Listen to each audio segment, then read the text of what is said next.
d'une déflagration, d'une violence absolument inouïe, a déplacé mon canapé et moi dessus à 2 mètres au centre de l'appartement. J'avais l'impression que les morceaux de verre énormes volaient à travers la pièce comme un espèce d'ouragan qui les faisait se propulser à travers de la pièce, et ils passaient à droite et à gauche de mon visage, de mes bras, et aucun ne m'a touché. Ce qui était impressionnant, c'était la vue dans la rue, un peu comme après un ouragan, des fenêtres qui avaient explosé absolument partout, donc des débris de verre accumulés dans la rue sur plusieurs centimètres de hauteur, des voitures dont les alarmes se mettent à fonctionner, des ambulances tout d'un coup qui passent dans tous les sens.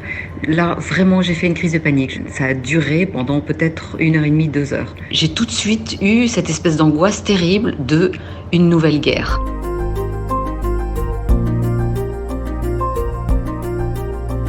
On était à la maison, on a entendu comme des feux d'artifice et on a pensé que c'était un conteneur du port qui prenait feu.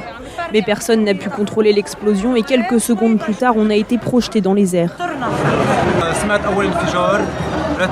On a entendu une première explosion. On est allé voir ce qu'il se passait, mais on n'a pas eu le temps.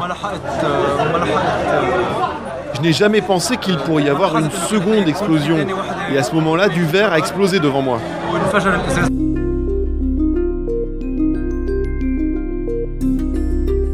Comme la situation politique du Liban est bien critique, j'ai cru qu'une guerre a commencé, que l'explosion, ce sont les bombardements qui commencent déjà sur Beyrouth.